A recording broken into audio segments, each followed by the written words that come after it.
I watch a lot of 2020, 48 Hours, Dateline. It's always about a cold case, right? Isn't it? It's always about the cold case. Well, mine's not criminal in so many ways, but I'm going to open up my cold case after close to 40 years, and I want to talk about it. It's probably going to hurt a lot of people that were involved. Some are alive, some are dead. But I knew the truth, more or less, after, I'd say the first five years or so after I started finding out what the real reason was. But I want to talk about my commitment, my covenant. My upbringing was Catholic. One of 11 children, plus my parents, very Catholic. We were brought up on the 10 rules. Do you know the 10 rules? The 10 rules are the 10 commandments. That's the only way my parents could communicate it. So I'm going to go over them. I had to actually have a printout because I don't remember them all. I just remember the nasty ones. Yeah, and all 10 of them, I didn't keep all 10 of them, okay? I'm human. But I wanted to bring this out because I talk a lot about getting screwed, or you're getting screwed, or, you know, all the pain. But listen, man, at least we're not dead. We're not on 2020. We're not a criminal case. We're not a cold case that they're doing an investigation. In fact, I didn't do an investigation. I just found out the truth years later.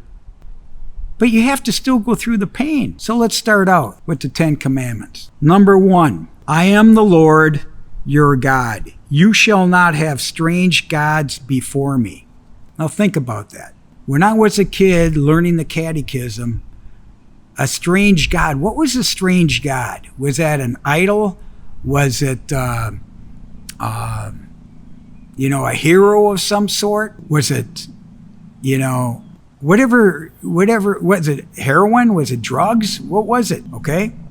You know what mine was? My strange god was money. I wanted to be a millionaire at a very young age because I thought that's the best thing to enjoy life and to provide, and you'll be happy with money. So money became something that I idolized for many years. And that's what the workaholic background was. But guess what I've learned over the years? That money isn't the cure-all. It's not a panacea. It's not happiness. I've learned all that. But I was involved with money because I was in business. And it was always about people's money, personal money. I call it PM, personal money. And then the real thief, the real fraud was opium, other people's money. When you really don't earn it. You really don't earn it on merit. You really don't do what it takes and do it legally, you see. Now, the second commandment, you shall not take the name of the Lord your God in vain. What did I think? As a child, I thought profanity. It's not just about profanity. I swear all the time, okay? But using God's name, I never really thought about, especially when I got into business and playing sports and everything else. God's name in vain is basically doing something against God, which is all part of these 10 commandments. All right? And when I got married, I did what I thought was not only a sacrament, it was a covenant. I did that in God's name. My purpose in life is doing what God wants you to do. What is that? I'm not sure. So anyway, it's just not about profanity. It's just doing the right thing and not using God in a negative way. Now, number 3, remember to keep holy the Lord's Day. Well, the Lord's Day to me was Sunday. It was Mass. It was holy days of obligation. It was a lot of different things, okay, when it comes down to the Lord's Day. But here's what happened. I'd work on Sundays. Why? Because that's my time off where I can get a lot done. I'd still go to Mass, especially with the kids when I was married, because I always wanted to show the kids, you go to work, then I would do something and then I'd work somehow, go to the office, work at home or whatever.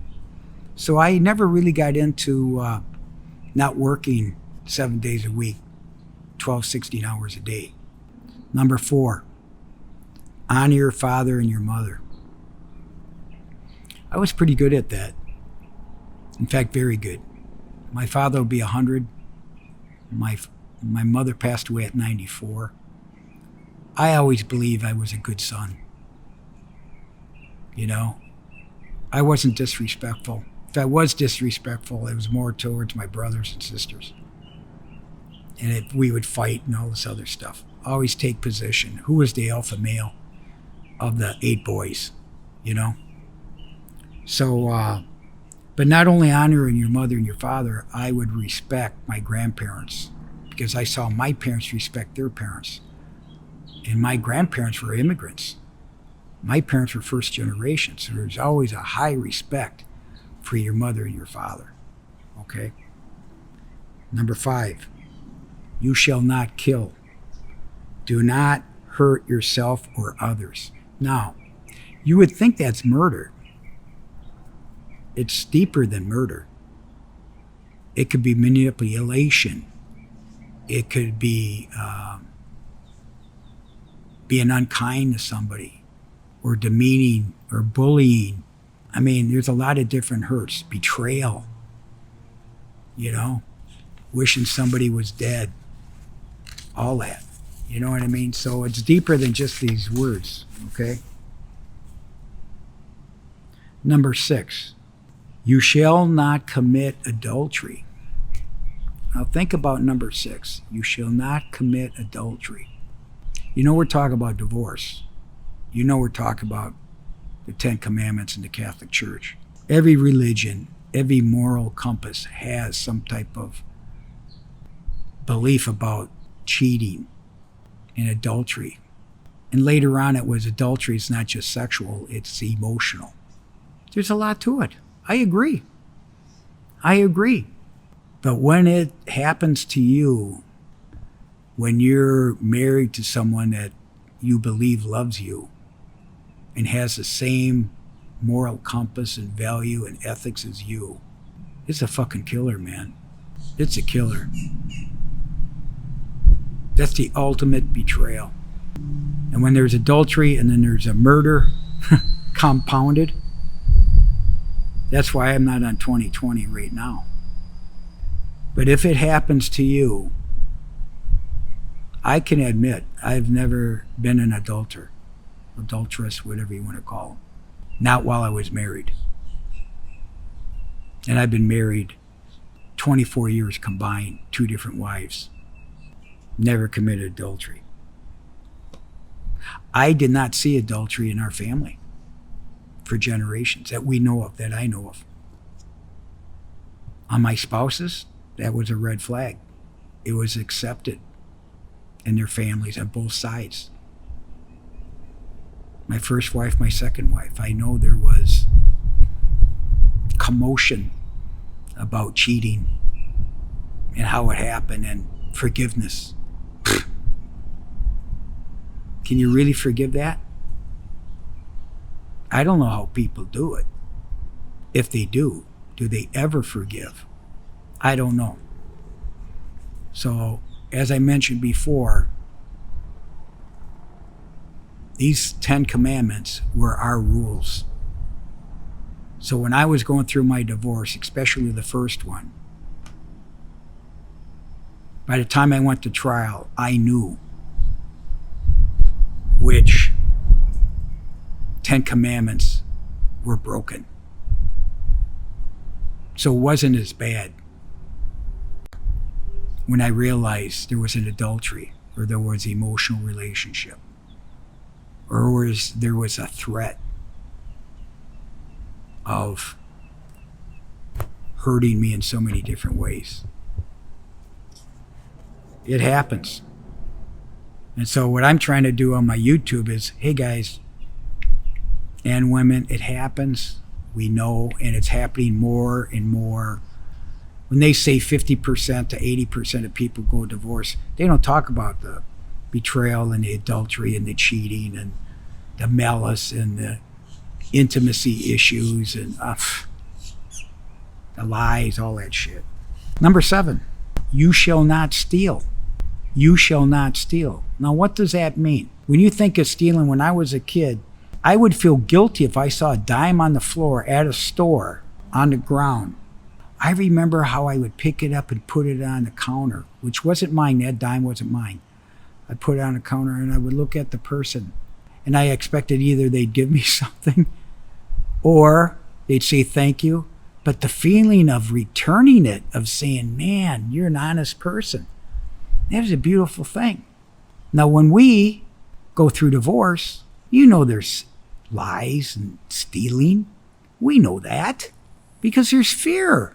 But the worst part is when you're being coached or they're being coached. I realized later that with all I experienced in my first wife and my second wife, they've been through divorces. It was kind of like standard. It was generational. And I was the target, and I was an easy target because I was organized. I didn't cheat financially. I didn't cheat in any way. I was just a great provider that was a sucker. And these coaches and their boyfriends and all this other shit, their parents, their siblings, let's make sure we score. Rock's a great scorer. I'm preparing you.